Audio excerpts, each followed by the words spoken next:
Nah, sekarang kita belajar simbolismenya. Ada dua simbolisme yang sering dipakai untuk menjelaskan kenapa kita harus mengalah. Yang pertama simbolisme bumi, dan yang kedua simbolisme tandur. Kita belajar yang bumi dulu ya. Bumi ini banyak sekali dipakai simbol, termasuk dipakai oleh Semar. Semar itu simbolnya bumi. Apa sih istimewanya bumi? Bumi itu tangguh. Dia diinjak-injak oleh banyak orang, tapi dia tetap diam. Tidak marah. Kita menjajah, melakukan angkara murka di atas dia, tapi dia tetap mau menampung kita.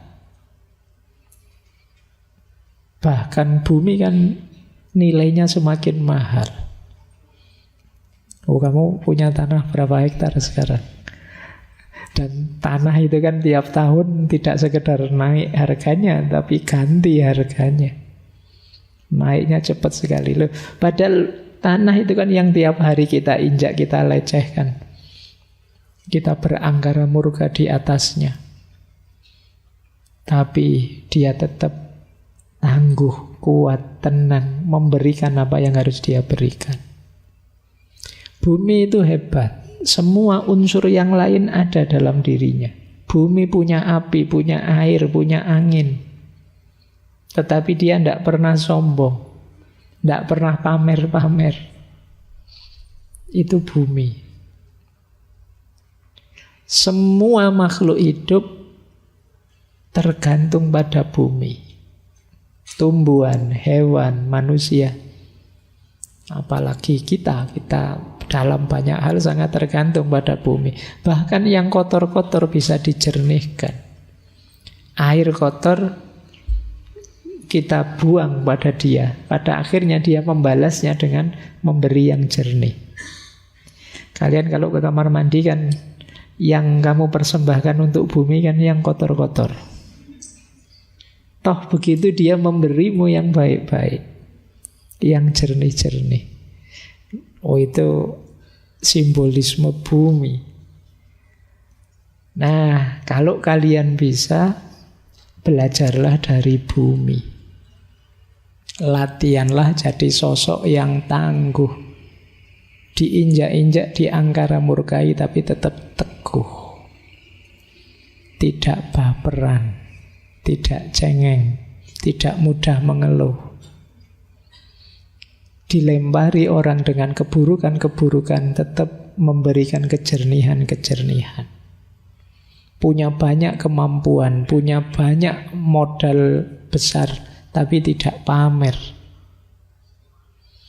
Kita berbagi apapun yang menumbuhkan, yang produktif, menghasilkan. Jadi ini cirinya bumi. Ayo kalian latihan ya, jadi ardun, jadi bumi. Saya lanjutkan, jadi orang yang mengalah itu orang yang punya mentalitas bumi. Dia tidak berpikir kenyamanannya, dia tidak berpikir keberhasilan, kesuksesan, kebesaran dirinya. Dia puas dengan bisa melayani dan memberi yang terbaik. Itu wataknya bumi. Kita lanjutkan. Jadi ini simbolisme wani ngalah yang pertama. Simbolisme kedua, tandur. Semoga di sini ada yang anaknya petani ya. Mungkin ya banyak kalau dari wajahnya. Ya, kalian anak-anak petani kan ngerti orang tandur, menanam padi. Simbol tandur itu persis menunjukkan simbol mengalah. Tandur itu berjalan mundur. Tapi mundur itulah hakikatnya maju. Yo kalau ada orang nanam padi kok maju,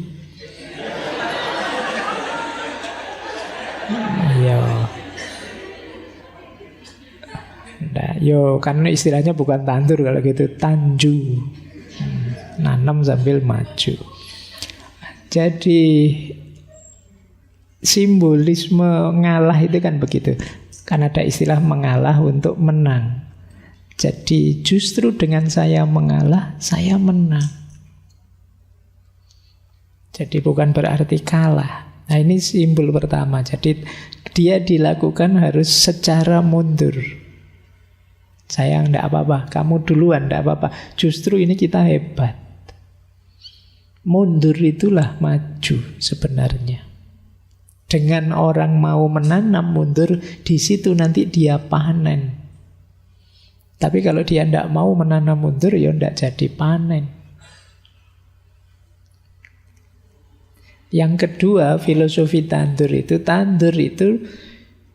menanam mundur, tidak sembarangan mundur. Kamu harus, saya itu sejak tadi nyari kata-kata yang pas ya. Basa Jawane jengking. Apa bahasa Indonesianya jengking ya? Saya nyari saya tadi. Ya saya maknai menunduk gitu saja ya. Cuma jengking itu ya ambo. Pokoknya jengking ya. Ini bahasa Jawa wisan. Maksudnya apa? Menunduk, tidak menengadahkan dada. Kalau kamu nandur kok sambil menendeng, ndak sido nandur. Jadi berarti apa? Perjuangan hidupmu nanti antara lain ditentukan oleh perilakumu andap asor tadi. Pak, saya mau ngalah Pak, tapi ngalahmu sambil metendeng, tidak jengking. Ya wis ini, kamu yang menang. Itu yang dikasih juga ndak mau. Jadi kamu harus punya filosofi jengking tadi. Sungguh-sungguh serius dan merendahkan diri. Jadilah orang yang rendah hati. Ini filosofinya tandur. Dan menarik, dalam aktivitas menanam padi itu terkandung pola hidup religius.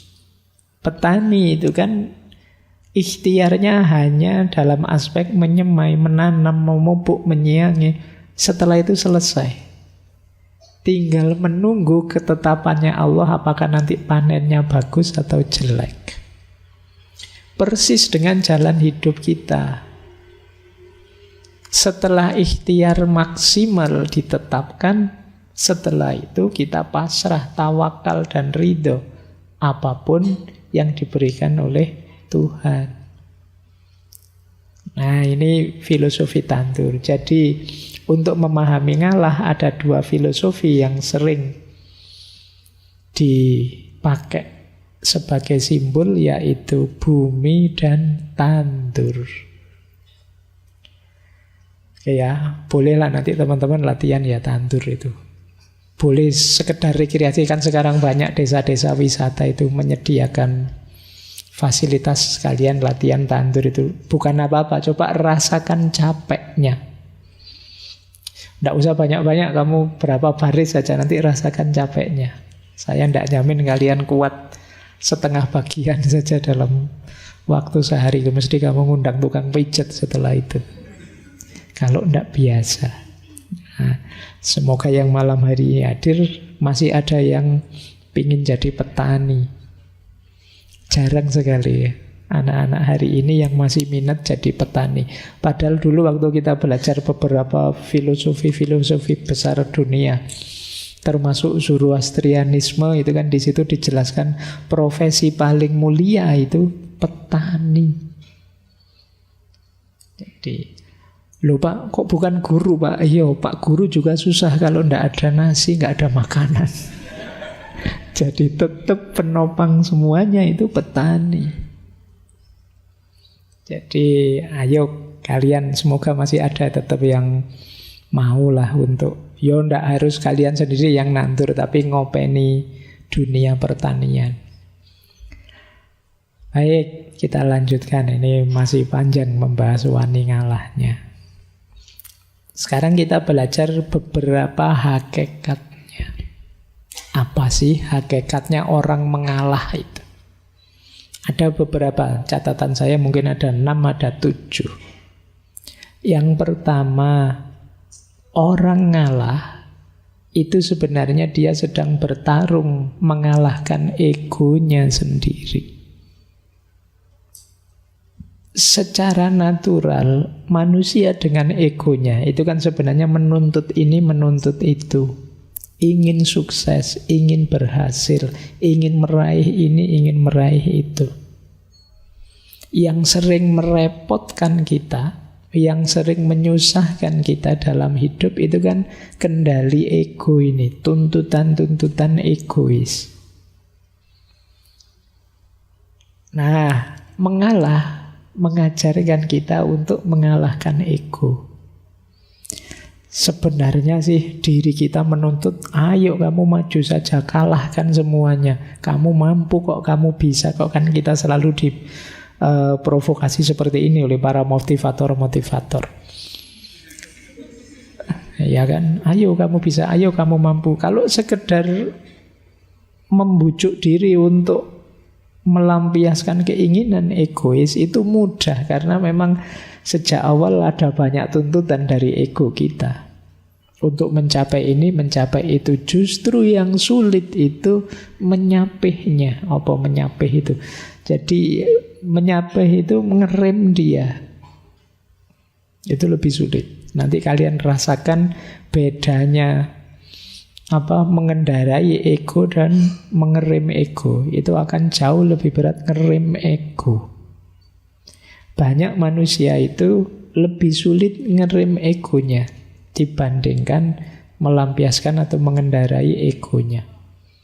Perjuanganmu untuk sukses itu mungkin berat, tapi akan lebih berat setelah kamu sukses mengendalikan dirimu. Itu yang disebut mengalahkan ego. Nah, tantangan untuk wani ngalah itu sebenarnya tantangan untuk mengalahkan ego. Kadang-kadang agak trik. Kamu ngalah, tapi ngalahmu juga karena alasan tuntutan egois. Ada pamrih egoisnya. Kenapa kok kamu ngalah saja? Tidak apa-apa, ini strategi biar dia seneng sama saya. Nah, ini ngalahnya belum murni, masih ada tuntutan-tuntutan egois. Kadang-kadang ada orang ngalah terus menyesal. Ngapain saya tadi ngalah?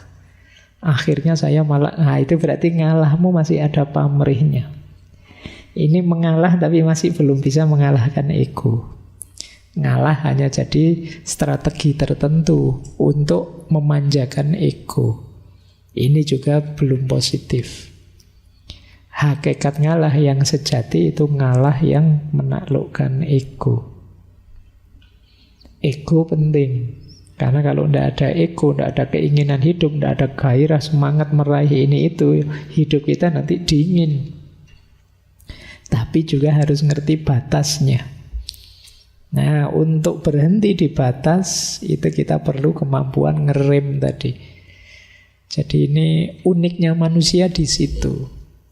Pak, kok Allah itu ngasih kita juga ego, ngasih kita nafsu segala sih Pak, mbok yo dikasih yang baik-baik saja. Karena sebagian besar kenikmatan kita, kesenangan hidup kita ada di situ. Dan Allah itu ingin kita senang, ingin kita bahagia. Tapi yo kita tetap harus tahu batas. Karena kesenangan tadi bisa blunder pada akhirnya kalau kita tidak bisa mengendalikannya. Jadi kuncinya di situ. Makanya ya tidak usah protes. Allah memberi kita nafsu, memberi kita hasrat ini, hasrat itu. Itu Allah ingin kita gembira dengan itu, senang, bahagia. Cuma ya kita harus ngerti batasnya. Nah, kuncinya di rem tadi. Oke. Yo seperti mobil kan, kalau ngegas terus, ya wassalam. Kamu tidak akan bisa memanfaatkan secara maksimal mobil yang kamu miliki. Agar lengkap, ya ada gasnya, ada remnya. Begitu digas, kamu gerak, kamu nyaman. Begitu ada bahaya, ya kamu rem biar tidak nabrak. Mobil di sini gas dok, ya Jungkel kan mesti. Tapi mobil ndak ada gasnya, rem toh, yo ngapain kamu punya mobil? Nah, di situ pentingnya kamu tadi ya harmonis, keseimbangan. Nah, jadi ngalah melatih ego kita. Filosofi yang kedua, ngalah berhubungan dengan kekuatan kontrol diri. Jangan dikira orang ngalah itu lemah. Orang ngalah itu kuat. Kenapa? Ndak sembarangan orang bisa ngalah. Mengalah tidak berarti kalah, tetapi mempersembahkan kemenangan kepada yang lain. Jadi, kalau mau saya bisa menang. Tapi ndak apa-apa, kamu dulu yang menang. Ini kan orang ngalah namanya. Jadi berarti apa? Dia kuat. Jadi ngalah tidak sama dengan kalah. Juga jangan jadi modus, wah ini kelihatannya saya mau kalah ini, tak pura-pura ngalah saja. Ya enggak. Kalau itu namanya bukan ngalah, ya tetap kalah itu namanya. Orang ngalah itu dia tahu dia bisa menang, tapi dia milih membahagiakan yang lain. Biar dia saja yang menang, itu ngalah. Dan ini berat karena ego tadi. Maka hakikatnya mengalah yang kedua, mengalah itu kekuatan. Jangan dikira ngalah itu kelemahan. Hanya orang yang batinnya kuat yang mampu mengalah. Kita cenderung harus kita yang unggul, karena kita yang lebih benar, kita yang lebih baik. Harus kita yang menang. Jangan sampai mereka yang menang, harus kita. Kan manusia itu cenderung begitu naturalnya.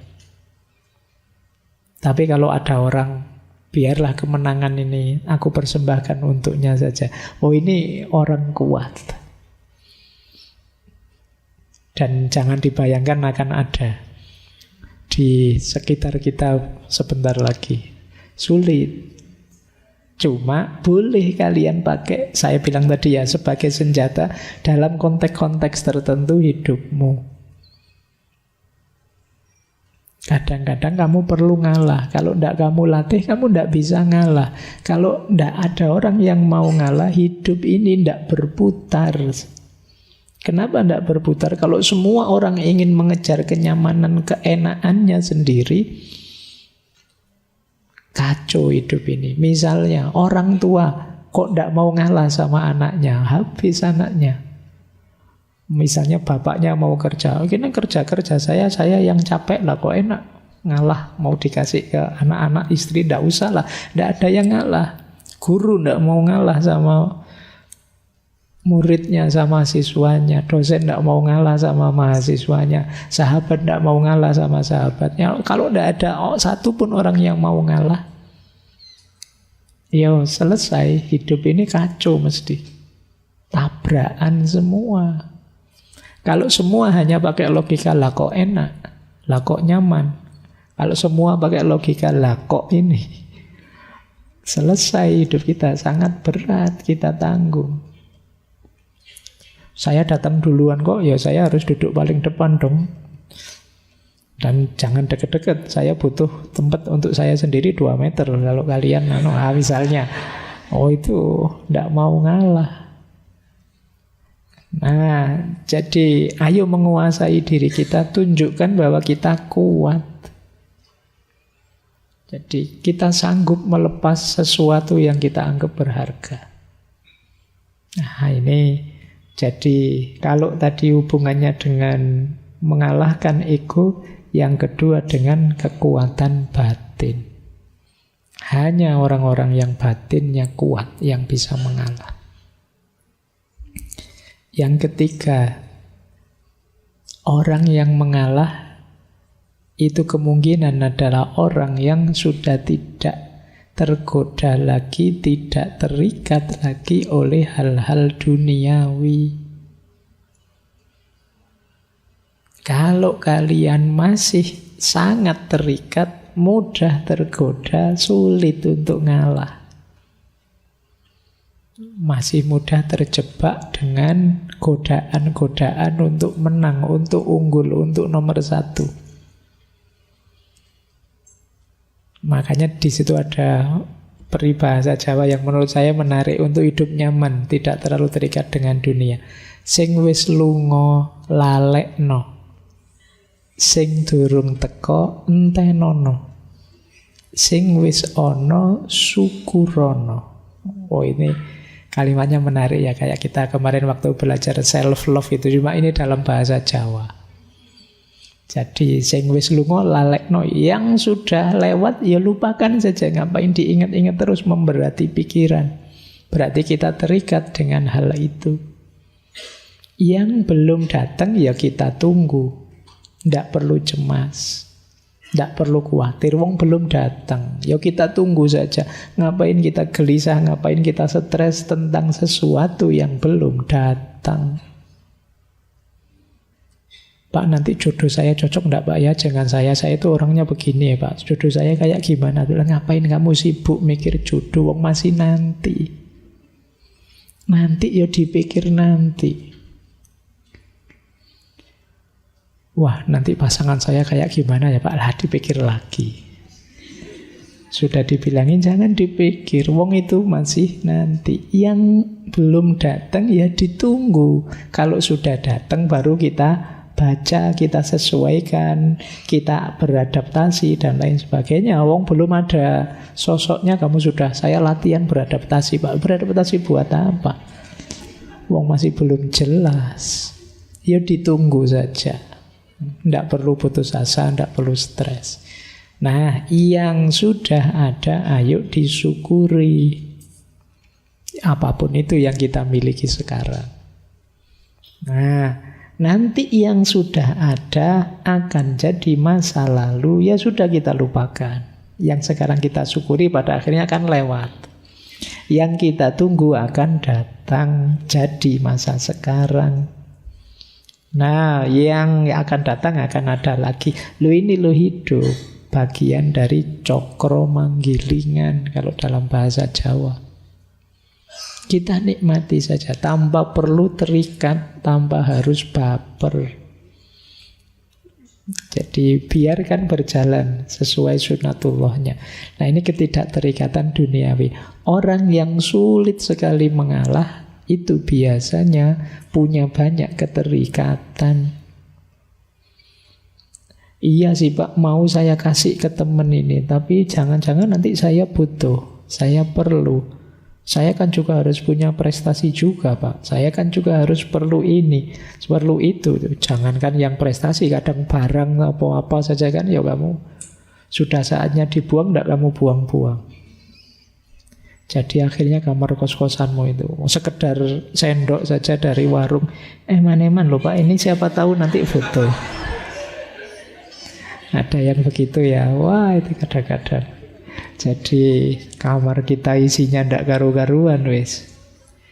Nah, terlalu banyak terikat. Yo kamu pakai siapa tahu kan, siapa tahu nanti butuh Pak, siapa tahu ada, dan sampai tahunan sampai kamu boyong ke kampung juga masih ndak kepake. Nah, nanti perlu belajar lagi logika minimalisme dulu ya, bagaimana hidup itu jangan terlalu diberati oleh kepemilikan. Yuk, jangan terlalu terikat. Iya, kita memang butuh hal-hal duniawi. Kita perlu ini, perlu itu, tapi jangan terikat. Terikat itu namanya harga mati. Sudah, enggak, kalau enggak ini enggak bisa Pak. Saya harus punya ini, saya harus punya itu namanya terikat. Oh, kalau enggak ada ini, saya masih ada ini kok Pak. Kalau enggak ada itu, saya masih bisa ini. Itu namanya enggak terikat. Waduh, listriknya mati, enggak apa-apa, masih banyak bisa melakukan hal lain tanpa listrik. Sinyalnya kok seret, enggak apa-apa, ya berarti enggak usah pegang HP yang perlu sinyal, game yang enggak pakai Nah, ada banyak alternatif kok, enggak usah takut. Tapi kalau kamu terikat di satu atau dua hal, ya nanti akibatnya tadi egomu semakin besar. Jadinya kamu sulit ngalah. Oke ya. Baik, ini hakikat mengalah yang ketiga. Hakikat yang keempat,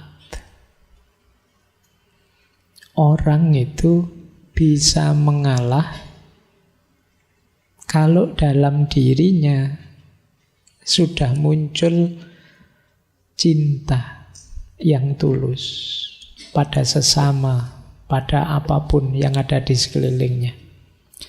Tanpa adanya cinta, mengalah tadi mungkin hanya strategi untuk lagi-lagi memanjakan ego. Seolah-olah ya sudah saya ngalah, kamu saja yang menang. Tapi di balik itu ada kepentingan lain.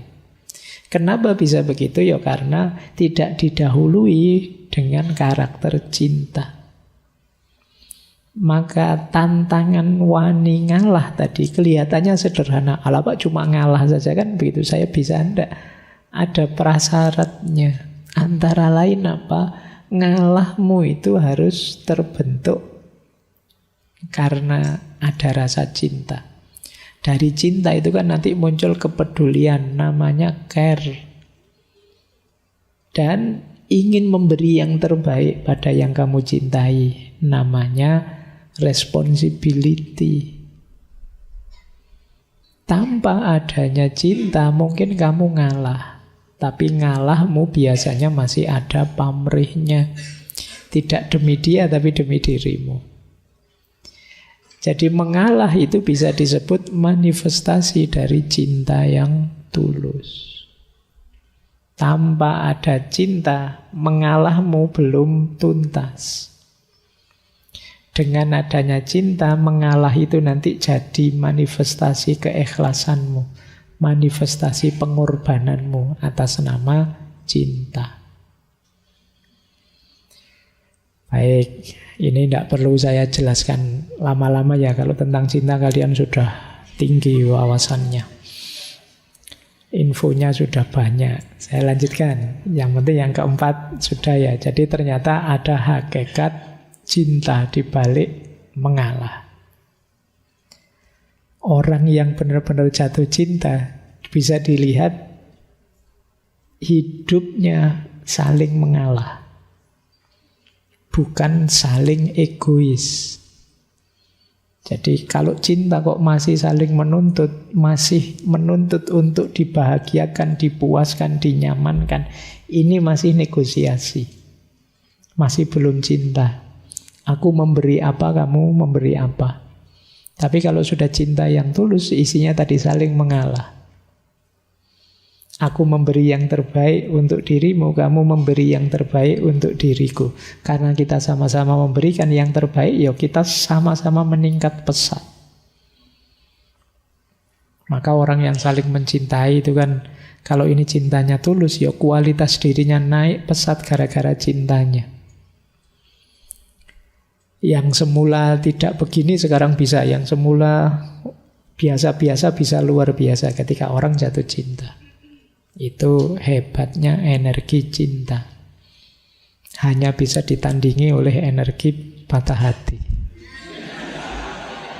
Ya, patah hati juga energinya luar biasa. Ya manfaatkan energi itu ya.